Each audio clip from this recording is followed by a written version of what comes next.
Comme chez l'homme, le cheval, lorsqu'il est sportif de haut niveau, est sujet à des risques de blessures.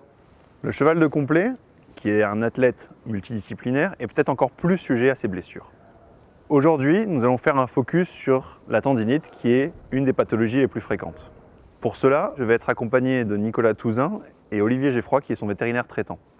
Bonjour à vous deux. Bonjour Simon. Bonjour Simon. Nicolas, les tendinites font partie de tes préoccupations. Est-ce que tu peux m'expliquer, me décrire les circonstances d'apparition de ce traumatisme ? L'apparition d'une tendinite, il y a des signes qui nous font penser à ça. Ça peut être une chaleur, ça peut être une déformation du tendon, ça peut être une boiterie. Quand je fais trotter mon cheval un lendemain de travail un peu plus poussé, je peux découvrir un soulagement, une irrégularité, voire carrément une boiterie. Tout ça, c'est des signes qui me font penser à la tendinite. Donc dans ces cas-là, la première chose, c'est d'appeler le vétérinaire. C'est vrai qu'en général, déjà par expérience, on dit toujours qu'il faut une dizaine de jours après le traumatisme pour que l'échographie soit intéressante et significative. Et encore une fois, par expérience, les premiers soins sont systématiquement du froid sur les tendons, très souvent des bandages compressifs avec souvent de l'antiflogistine, qui est quelque chose de décongestionnant à ce niveau-là. Et puis souvent aussi des anti-inflammatoires tout de suite, parce que c'est très important d'intervenir tout de suite. Donc c'est souvent un protocole que moi j'arrive à mettre en place la première semaine. Et puis j'appelle mon vétérinaire qui prend rendez-vous pour la semaine d'après. Et à ce moment-là, on fait une échographie qui nous éclaire sur l'importance de la tendinite. Olivier, en tant que vétérinaire traitant, en quoi consiste le diagnostic et quel examen tu vas réaliser pour le confirmer ? Alors, on sait tous que l'examen de choix pour diagnostiquer la sévérité de la lésion, c'est l'échographie. Et comme l'a dit très justement Nicolas, l'idéal c'est d'être une dizaine de jours après une épreuve ou un effort important qui a, on va dire, amené à diagnostiquer cette tendinite. L'échographie va nous donner le maximum de renseignements sur la nature de la lésion, dans quel tendon elle siège, à quel endroit, quelle est sa taille, éventuellement est-ce qu'elle a une nature hémorragique ou dégénérative. On va avoir tous ces renseignements avec l'échographie. L'examen clinique qui va avec, il a son importance, et notamment parce qu'on ne peut pas raisonner de tendinite sans se poser la question de la cause. Si on n'arrive pas à élucider qu'est-ce qui a été à l'origine de cette tendinite, par exemple une surcharge, admettons un problème locomoteur sur le membre opposé, pour prendre un exemple simple, eh bien, si ce problème n'est pas isolé, diagnostiqué et traité, les mêmes causes entraînant les mêmes effets, on va être dans une situation avec un fort risque de récidive. Sur le diagnostic, on va dire sur le signe d'appel pour le cavalier ou pour le propriétaire, il y a un point très important, c'est qu'aujourd'hui, on a des soins de routine qu'on fait après les épreuves, glace, antiflow, etc., qui sont de nature à minimiser des signes initiaux d'inflammation. Et donc parfois, même sur une tendinite assez sévère, c'est une petite chaleur, c'est quelque chose de fugace, une petite sensibilité qui peut disparaître ou ne pas persister. Et si on la manque, eh bien, on va aller faire un effort supplémentaire et donc on fera le diagnostic après une aggravation de la lésion. Donc il faut vraiment être très attentif à ces tout petits signes initiaux dès le début. On entend parfois parler de tendinite dite professionnelle. Y a-t-il des circonstances ou des types d'épreuves plus propices à l'apparition de cette lésion ? Alors, une tendinite reflète les contraintes auxquelles le tendon est soumis. Donc ces contraintes, elles vont varier d'une épreuve à l'autre. Sur le cheval de concours complet, on a quand même beaucoup de tendinite du fléchisseur superficiel, un petit peu comme chez le galopeur.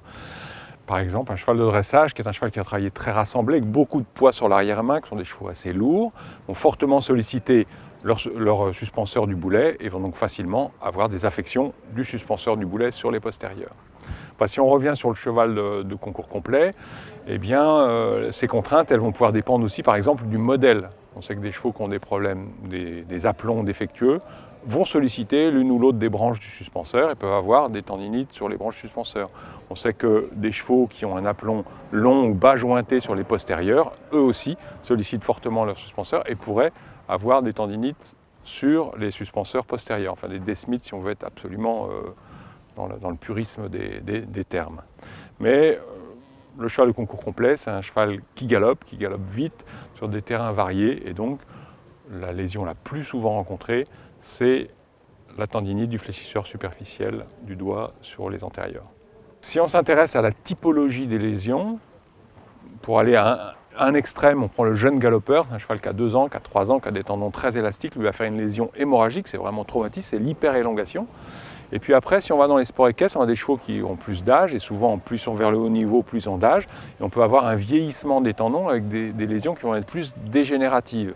Alors typiquement, des lésions dégénératives, ça peut être des lésions de la bride carpienne sur des chevaux qui ont 15 ans et plus, ou des lésions qui peuvent arriver plus jeunes, des lésions sur le fléchisseur profond, qui peut avoir une affection dégénérative dans la gaine digitale et qui vont nous donner des fissures, des molettes et un certain nombre d'affections tendineuses là très très spécifiques. Comment est-ce que tu prends en charge ce type de lésion? Dans un premier temps, il ne faut pas que la tendinite s'aggrave. Donc il y a une phase initiale qui est assez courte, qui correspondrait à l'inflammation aiguë. On va essayer de limiter l'inflammation aiguë pour limiter l'action enzymatique au niveau de la lésion qui risque de l'aggraver. Et puis on peut aussi, si on a une lésion importante, avoir une aggravation qui est liée à un effort mécanique. Donc en clair, c'est du repos, c'est des anti-inflammatoires, c'est du froid, c'est de l'immobilisation. Ça, c'est le stade initial. Dans un deuxième temps, on va chercher à aider la lésion à cicatriser. Alors, c'est un domaine sur lequel on n'a pas encore la formule magique, mais on essaye d'orienter la cicatrisation au travers, par exemple, d'injections intralésionnelles. On a vu des produits biologiques, des choses comme ça, qui vont essayer d'optimiser au maximum la cicatrisation pour avoir un tissu qui se rapproche le plus du tendon natif dans ses qualités mécaniques. Donc ça, c'est quelque chose qui survient dans les 45 premiers jours. Donc c'est quelque chose qu'il faut faire assez vite, juste après cette phase aiguë. On va avoir cette période où on va traiter. Au bout de 45 jours, donc on a une cicatrice, on a déjà des fibres, et il reste, cette cicatrice, elle n'a pas de qualité mécanique. Donc, et on sait qu'elle n'en aura pratiquement pas avant 3-4 mois. Donc il y a cette période de repos où il ne se passe pas grand-chose. Et puis ensuite, on va faire tout ce qu'on peut pour orienter la cicatrice de façon à ce qu'elle réponde au mieux aux sollicitations mécaniques qui seront celles du sport. Donc arrive à ce moment-là, on va remettre le cheval en mouvement. Et avec un exercice qui va être contrôlé, parce que en fait, ce qu'on cherche, c'est les cellules au niveau des tendons, elles sont très sensibles on va dire aux contraintes physiques qu'elles reçoivent. Et donc il faut trouver un niveau de contrainte physique qui va stimuler ce tissu. Et c'est ça qui va aller dans le sens d'orienter la lésion, mais qui va le stimuler sans dépasser sa résistance mécanique. Donc c'est presque une méthode un peu essai-erreur. On va commencer. Notre cheval il marchait au pas dans la période précédente en général. On va commencer à trotter un petit peu, on va observer ce qui se passe. Il peut y avoir des légers signes inflammatoires et en fait on va faire des échographies régulières qui vont nous confirmer qu'on a une évolution échographique qui nous satisfait et qui vont nous permettre de fixer des paliers d'augmentation progressive. Alors au début, on cherche vraiment un travail un petit peu cyclique, donc les chevaux vont souvent faire des trottings fractionnés, des choses comme ça, un travail où on va augmenter la charge mécanique de ce tendon et on va essayer de suivre de manière un peu intuitive, il faut le dire, on va essayer de suivre la réparation du tissu pour augmenter le niveau de travail. À un moment donné, le niveau de travail va être suffisant pour qu'on élargisse notre examen et qu'on puisse commencer à réfléchir prévention de la récidive par le traitement de ce qui a causé la tendinite. Alors, on va checker la maréchalerie, par exemple, si on sait qu'un défaut de parage, un défaut de ferrure peut solliciter anormalement l'un ou l'autre des tendons et avoir contribué à ce problème. Et puis, on peut aussi avoir d'autres problèmes ailleurs sur le corps. Les chevaux, on va dire, pour schématiser, qui auraient très mal au jarret, ils vont charger leur avant-main. Donc, il va falloir prendre en charge les problèmes de l'arrière-main pour que le cheval puisse, on va dire, ne pas surcharger l'avant-main. On peut avoir des problèmes, mettons, sur un boulet qui a contribué en tout cas à surcharger l'autre antérieur et à créer la tendinite. Donc on va prendre en compte et en charge ces problèmes de boulet. Et donc on va petit à petit revenir vers le travail. Donc après cette phase initiale où on a fait beaucoup de travail fractionné, là on était vraiment dans le purement mécanique. On va aussi rentrer dans un travail de fond, j'allais dire technique, qui est le travail de dressage de base, qui va aussi assouplir le cheval, va permettre au cavalier de faire des gammes pour que le cheval puisse jouer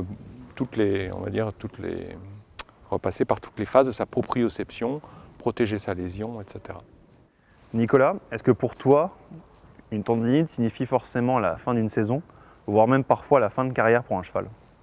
Alors ça, c'est toute une question auquel on réfléchit avec le vétérinaire et son diagnostic suite à ces examens. Encore une fois, par expérience, on dit toujours qu'il faut vraiment prendre son temps parce que c'est quand même long avant que ça soit vraiment rétabli.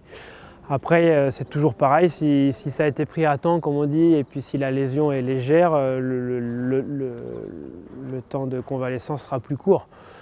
Mais en règle générale, étant donné que nous, on a une saison qui est assez courte, puisque je disais qu'elle fait de début mars à fin octobre, c'est quand même que 8 mois de compétition.